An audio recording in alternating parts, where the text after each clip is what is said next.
Daftar isi, yaitu bab 1, pendahuluan, yang berisi latar belakang, rumusan masalah, dan tujuan. Bab 2, penjelasan, yang berisi mahabbah, khauf, raja, dan tawakal.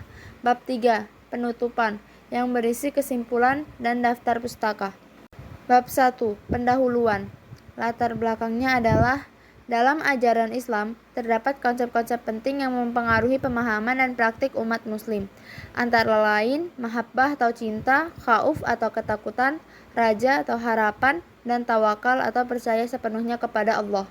Konsep-konsep ini memiliki akar yang dalam ajaran Islam dan memiliki dampak yang signifikan dalam kehidupan sehari-hari umat Islam.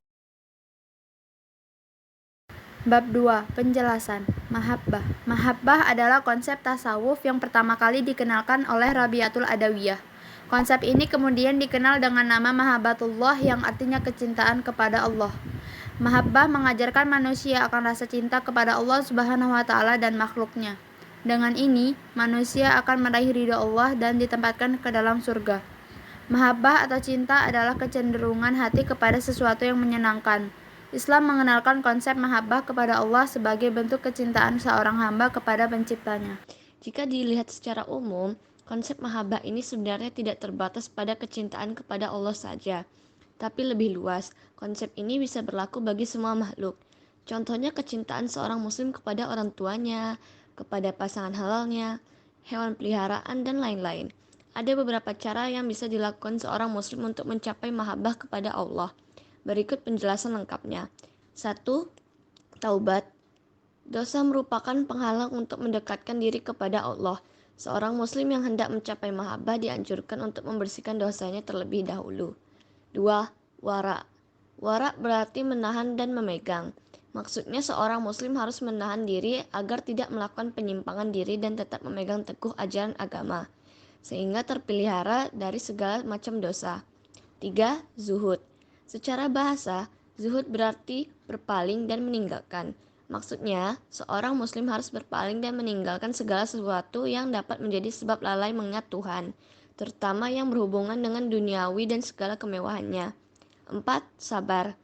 Sabar berarti menahan dan meninggikan sesuatu. Umat Islam dianjurkan untuk menahan diri dari segala hal yang tidak sesuai dengan ajaran agama, sehingga kontrol dirinya pun semakin meningkat. Karena itu, kesabaran hal yang penting untuk mempertahankan diri dari lubang kemaksiatan. 2. Ka'uf. Secara bahasa, kata ka'uf berasal dari bahasa Arab yang artinya ketakutan. Dituliskan bahwa ka'uf berarti perasaan gelisah atau cemas terhadap suatu hal yang belum diketahui dengan pasti. Dalam istilah tasawuf, ka'uf adalah sikap mental merasa takut kepada Allah Subhanahu wa taala karena kurang sempurna pengabdiannya dan rasa takut atau khawatir apabila Allah Subhanahu wa taala tidak senang padanya. Rasa khauf dapat timbul karena pengenalan dan cinta kepada Allah yang mendalam, sehingga ia merasa khawatir apabila Allah melupakannya atau takut dengan siksanya. Khauf kepada Allah dapat timbul karena dosa maupun telah mengetahui sifat-sifatnya, yang membuat seseorang diharuskan untuk takut kepadanya. Inilah merupakan tingkatan khauf yang paling sempurna. Ketika seseorang telah mengenal dan mengetahui kebesaran Allah, maka dia akan takut kepadanya.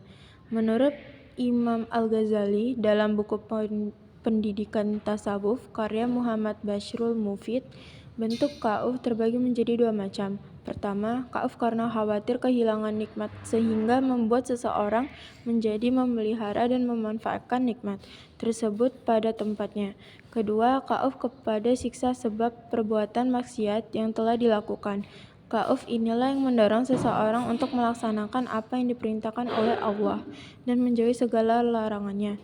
Keutamaan menanamkan sifat khauf yaitu sebagai berikut. 1. Mendapat anugerah, petunjuk, dan rahmat dari Allah.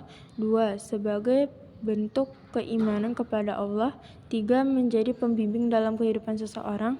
4. Memperoleh balasan surga. Secara bahasa, raja berasal dari kata raja yarju raja ajaan, yang berarti mengharap dan pengharapan. Apabila dikatakan raja'ahu, maka artinya amallahu, dia mengharapkannya. Jika dinurut dari makna bahasa, maka asal makna raja adalah menginginkan atau menantikan sesuatu yang disenangi, menginginkan kebaikan yang ada di sisi Allah berupa keutamaan ihsan. dan kebaikan akhirat. Raja adalah sikap mengharapkan keridhaan, rahmat, dan pertolongan Allah Subhanahu wa Ta'ala, dan yakin bahwa hal itu dapat dicapai. Berharap, menurut Al-Ghazali, adalah keceriaan hati karena kita menantikan harapan yang membahagiakan dan yang kita dambakan. Harapan yang kita nantikan hendaknya dibarengi dengan usaha, doa, dan keimanan. Harapan yang tidak disertai usaha dan doa bisa membuat seseorang melamun atau bermimpi. Imajinasi atau mimpi kosong disebut gurur. Orang yang hanya ikhtiar tanpa sholat sesungguhnya ia adalah orang yang sombong, sedangkan orang yang hanya ikhtiar tanpa ikhtiar adalah orang yang malas. Setelah berusaha dan berdoa, berulah kita bertawakal kepada Allah Subhanahu wa Ta'ala. Jika mengharapkan ridho, rahmat, serta pertolongan Allah Subhanahu wa Ta'ala, kita harus memenuhi ketentuan Allah Subhanahu wa Ta'ala. Jika kita tidak pernah melakukan salat atau ibadah-ibadah lainnya, jangan harap akan meraih ridho, rahmat, atau pertolongan Allah Subhanahu wa Ta'ala. Sementara orang yang sudah tidak punya harapan disebut juga orang yang putus asa, dan ini sangat berbahaya.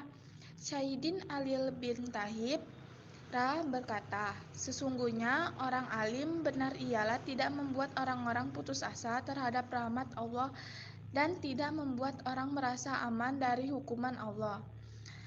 Tawakal adalah berusaha sekuat tenaga